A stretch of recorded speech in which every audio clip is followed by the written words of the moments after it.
ଆଜି ନା ମୋର ଗୋଟେ ସାଙ୍ଗଟେ ମତେ ଗୋଟେ ନ୍ୟୁଜ ବିଷୟରେ କହିଲା ଯେ ଇସ୍ରୋର ଜଣେ ବୈଜ୍ଞାନିକ ଯିଏକି ରିଟାୟାର୍ଡ ହେଇଯାଇଛନ୍ତି।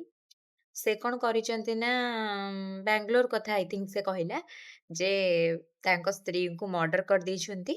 ଆଉ ତାପରେ ପୋଲିସ ପାଖରେ ନିଜେ ସରେଣ୍ଡର ହେଇଛନ୍ତି, ଫୋନ କରିକି କହିଛନ୍ତି ଯେ ମୁଁ ମୋ ସ୍ତ୍ରୀକୁ ମର୍ଡର କରିଦେଇଛି, ଆଉ ଆପଣ ଆସିକି ମତେ ଆରେଷ୍ଟ କରିଦିଅନ୍ତୁ। ତ ଏଇ ଜିନିଷଟା ଶୁଣିକି ସେ ମତେ କହିଲା ଯେ, ମୁଁ ଆଜି ସେ ନ୍ୟୁଜଟା ଶୁଣିଲି, ମତେ ଭାରି ଖରାପ ଲାଗିଲା। ମୁଁ ତାକୁ ପଚାରିଲି, "କଣ ଇସ୍ରୋ ବୈଜ୍ଞାନିକ ତାଙ୍କ ସ୍ତ୍ରୀକୁ ମାରିଦେଲେ ବୋଲି ତୋ ମନ ଦୁଃଖ ହଉଛି?"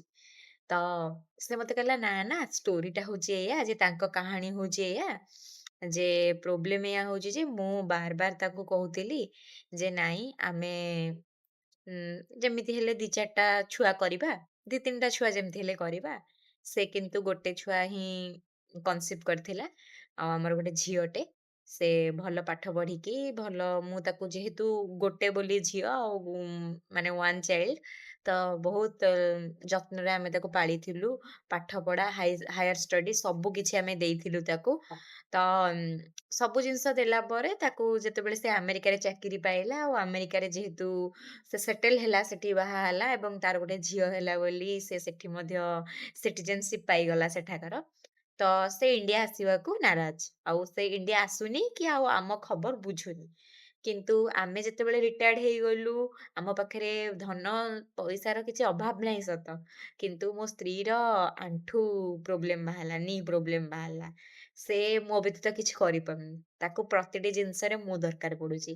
କିନ୍ତୁ କାଲି ସକାଳେ ଯଦି ମୋର କିଛି ହେଇଯିବ ନା, ତାହେଲେ ତା କଷ୍ଟ ମୁଁ ସହିପାରିବିନି। କି ସିଏ ବଞ୍ଚି ପାରିବନି, ମୁଁ ଜାଣିଛି ସିଏ ଦରମରା ହେଇଯିବ। ସିଏ ଯୋଉ କଷ୍ଟ, ତାଠୁ ବଡ କଷ୍ଟ କିଛି ନାହିଁ। ତ ତା ଅପେକ୍ଷା ମୁଁ ତାକୁ ମାରିଦବାଟା ଭଲ ଆଉ ନିଜେ ମରିଯିବାଟା ଭଲ। ତ ସିଏ ତ ତାର ଗୋଟେ ପହିଲା ଦେଖିଲା ଯେ ତା ଛୁଆ ତାକୁ ପଚାରୁ ନଥିଲା, ଝିଅ ପଚାରୁ ନଥିଲା, ସେ ମରିଗଲେ, ସବୁ କଲେ। କିନ୍ତୁ ମୁଁ ସେଠି ଗୋଟେ ନଜରିଆ ଦେଖିପାରିଲି ଯେ ଗୋଟେ ଲୋକର କେତେ ଚିନ୍ତା, ଆଉ ତା ସାମ୍ନା ଲୋକ ପ୍ରତି ଭଲ ପାଇବାର ଯୋଉ ବିଶ୍ୱାସ ଅଛି ନା, ତାକୁ ମୁଁ ସାଲ୍ୟୁଟ ମାରିବି। ସେ ଜାଣିଛି ଯେ ତା ପାଇଁ ତା ସ୍ତ୍ରୀ କେତେ ଭାବି ପାରୁଛି। ତା ପାଇଁ ତା ସ୍ତ୍ରୀ କେତେ ଅସହାୟ ହେଇଯିବ।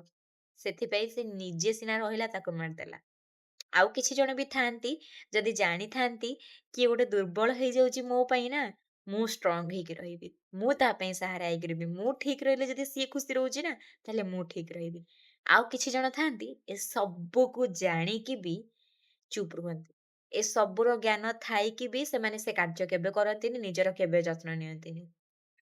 ସେମାନଙ୍କୁ ମୁଁ କହିବାକୁ ଚାହିଁବି, ଯଦି ଆପଣ ନିଜର ଯତ୍ନ ନେଇ ପାରୁନାହାନ୍ତି ଏବଂ ନିଜ ଜୀବନକୁ ବଞ୍ଚି ପାରୁନାହାନ୍ତି, ତାହେଲେ ବେଟର ହବ ସେଇ ବୈଜ୍ଞାନିକଙ୍କ ଭଳିଆ ଆପଣଙ୍କ ଭଲ ପାଉଥିବା ଲୋକକୁ ଆପଣ ମର୍ଡର କରିଦିଅନ୍ତୁ। କାରଣ ଆପଣଙ୍କ ହାତରୁ ମରିଲେ ହୁଏତ ସେ ସ୍ୱର୍ଗ ସୁଖ ଭୋଗି ପାରିବେ। ତାଙ୍କୁ ହୁଏତ ସେ ଶାନ୍ତି ମିଳିପାରିବ।